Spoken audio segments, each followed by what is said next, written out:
My wife's sister claimed she was pregnant with my baby, and it ruined my life. But when I started digging, what I found shocked me even more. Have you ever felt like your whole life was hijacked by a lie you didn't even see coming? I did. And not just any lie. The kind that burns your name, poisons your marriage, and leaves you staring at people who once called you family, while they act like you're a monster. I'm not proud of everything I did. But I'll tell you this, I never touched my wife's sister.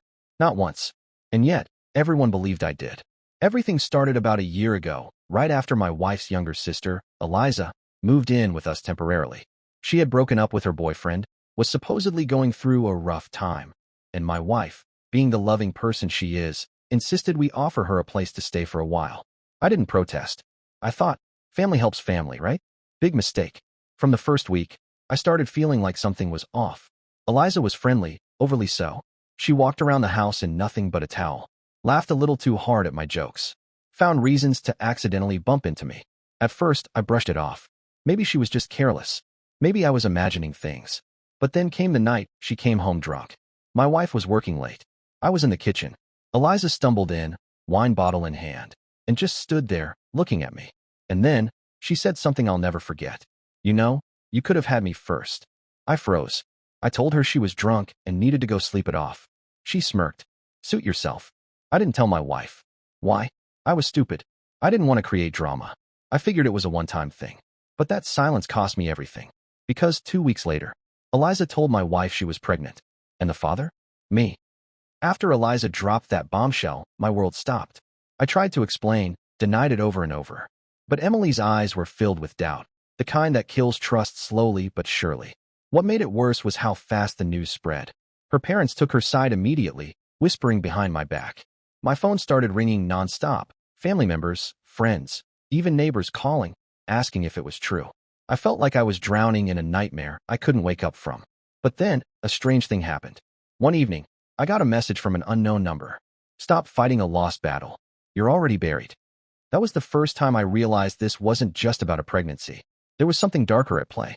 Days turned into weeks, but the storm inside our home only grew fiercer. Emily stopped talking to me. Not outright, but her silence screamed louder than any argument could. Dinner tables went cold. Conversations stopped before they even began. Family gatherings became battlegrounds, and I was the enemy without a cause.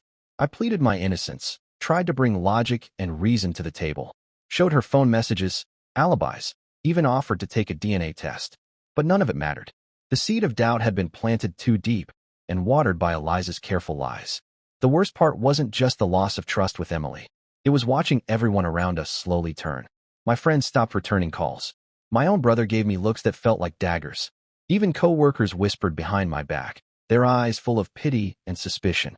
One night, in the quiet of my apartment, I found a note slipped under my door. No signature, just 4 chilling words. You will pay soon. That's when I realized I wasn't just fighting for my marriage anymore. I was fighting for my life. The threats weren't just words anymore. They were shadows stalking me through every corner of my life. I started noticing strange cars parked near my apartment, unfamiliar faces watching from across the street. My phone glitched mysteriously, messages disappearing or appearing with no sender. Sleep became a stranger. Every creak in the night made my heart race. Emily had become colder than ice. When I tried to talk, her eyes flickered with something I hadn't seen before, not anger, but fear. Fear of what? I didn't know. She was caught between her sister's lies and whatever was lurking beneath the surface. Work was no refuge either. The rumors had spread there too, and my reputation was crumbling. Deals slipped through my fingers, clients hesitated to trust me, and even my boss avoided eye contact. I was crumbling, isolated in every way.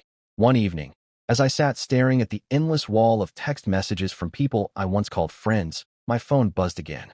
This time, it was a video. The screen showed someone's shadowed figure. I couldn't make out who, but the voice was unmistakable. Give up, Noah. You lost. Your secrets will come out.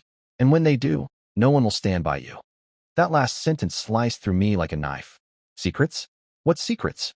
I was already drowning in lies I never told. What could be worse? And then it hit me. Maybe Eliza wasn't acting alone. Maybe this was bigger than a family feud. But who else wanted me gone? And why? The questions burned in my mind, but there were no answers. Only the chilling certainty that the noose was tightening, and I was running out of time. The next days felt like a blur. Every minute I was digging deeper, trying to find any clue that could explain this nightmare.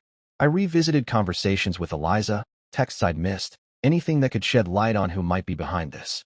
Then, unexpectedly, an old friend reached out, someone I hadn't spoken to in years. His message was brief but cryptic. Be careful. Things aren't what they seem. Not just Eliza. There are others watching. My mind raced. Others? Who? Why? Was this some twisted family vendetta or something darker? My gut told me to trust him, but the paranoia was overwhelming. I started piecing together small details, strange calls I ignored, whispered phone conversations, sudden disappearances of people I thought were allies. Someone was orchestrating this, but to what end? Late one night, as I sifted through old emails, I found a file, disguised under a boring title, but inside was something shocking. Photos of me, Eliza, and others, taken without my knowledge. Meeting spots I didn't even remember. Conversations I never intended to have recorded. I realized then, I was a pawn in a much bigger game, and the game was just beginning. The discovery of those photos shook me to my core. But what shook me even more was realizing how close the betrayal ran. I had always trusted my brother, Mark. We grew up together, shared everything, or so I thought. But the pictures showed him at one of those secret meetings. And worse, he was smiling next to Eliza. I couldn't believe it. Why would Mark betray me? What could he possibly gain from this nightmare? I confronted him the next day. He didn't deny it. Instead, he told me it was necessary. Said I had to pay for choices I'd made long ago, choices I barely remembered. It felt like the ground beneath me cracked open. That night, Emily finally spoke. Her voice was barely a whisper. I don't know what to believe anymore, Noah. I'm so lost. Her pain cut deeper than any insult or accusation. We were both prisoners in a war we didn't start, but neither of us could see a way out. And yet, I knew I had to fight. For my name. For my family. For the truth buried beneath the lies. The realization that my own brother was involved shattered everything I thought I knew about my family. The betrayal stung deeper than Eliza's accusations, slicing through the fragile threads holding my life together. I had spent years trusting Mark, sharing childhood memories, leaning on him through hard times. But now, he was a ghost in the room, a silent enemy whose allegiance lay with my tormentors.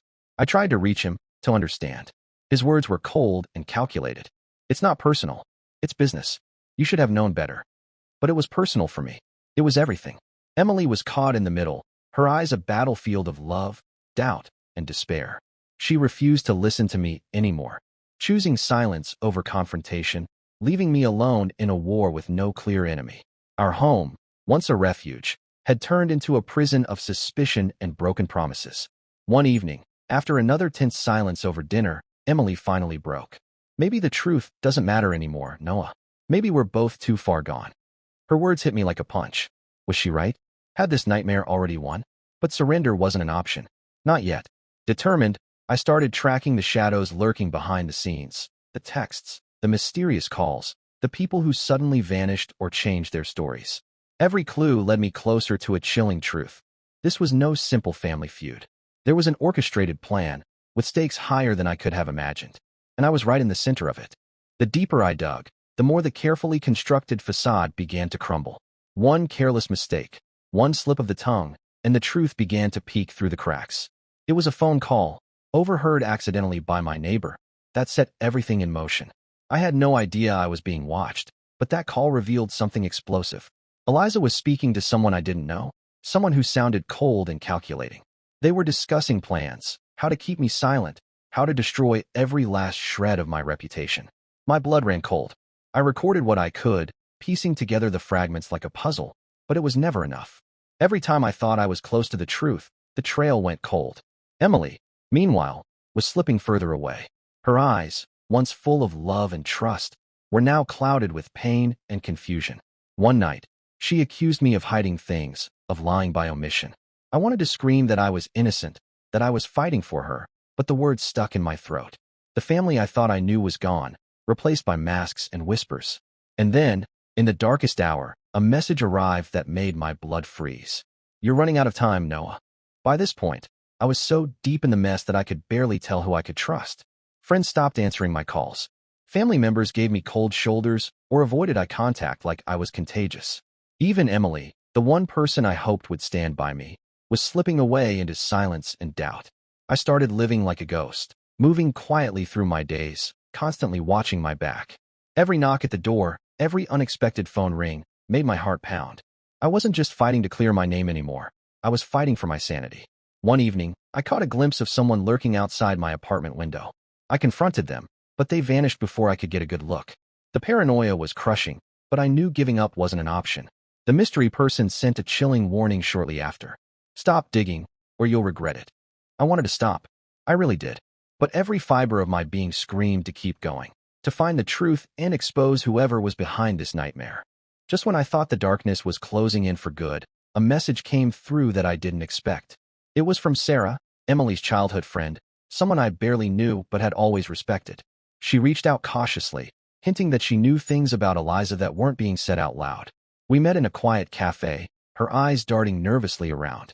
You don't know the whole story, she whispered. Eliza's been hiding a lot, and it's not just about you.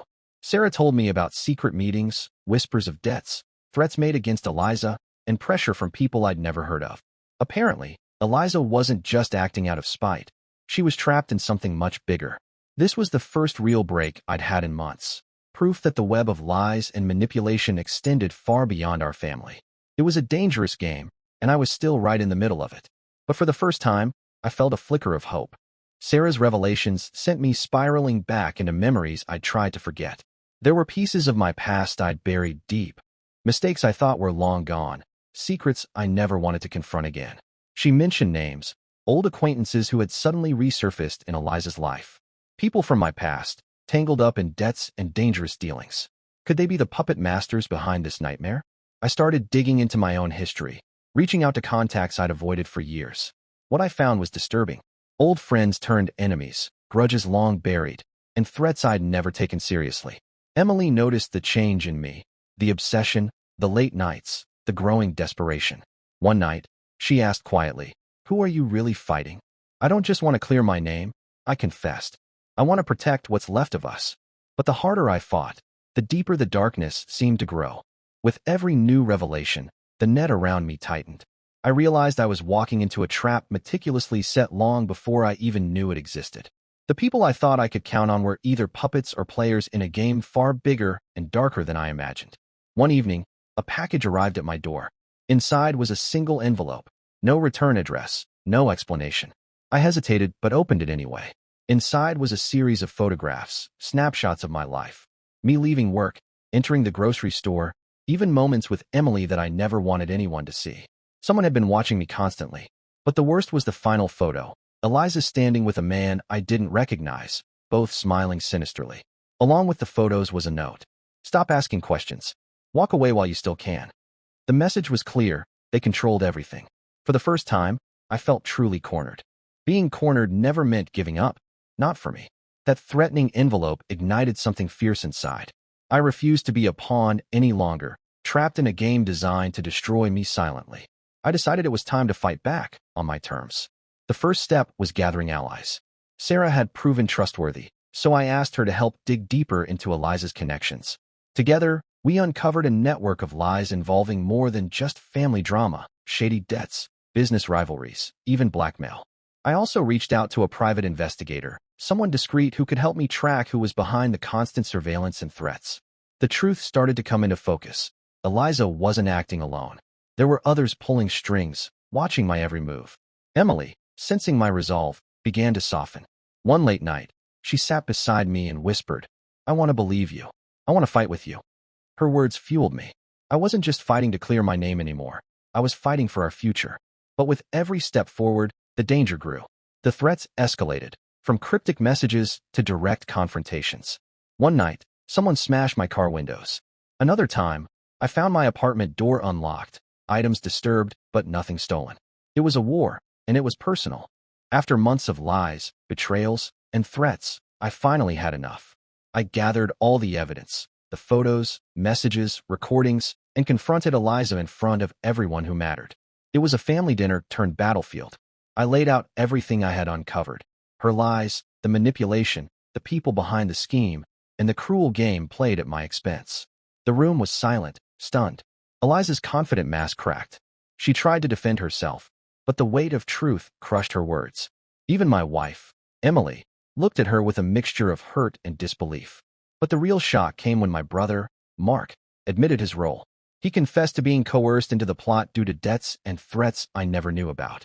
The family's world shifted in that moment. Everything I thought was broken began to make sense. I wasn't just fighting for my innocence anymore. I was fighting to rebuild what was left. The air in the room was thick with tension, every eye locked on Eliza as her carefully crafted facade crumbled beneath the weight of truth. For months, she had spun a web of lies that tore my world apart. But now, exposed and cornered, her bravado faltered. The silence was deafening as she stumbled for words, words that no longer held power.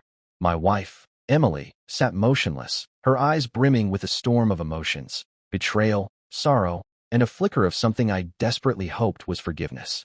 I could see the conflict raging inside her, torn between the sister she had always loved and the man she feared she had lost. Mark, my brother, lowered his gaze, shame etched deep in his features. His confession spilled out like a broken dam. Debts he couldn't repay, threats that haunted his every waking moment, and the painful choice to betray his own blood to survive. The room shifted uneasily.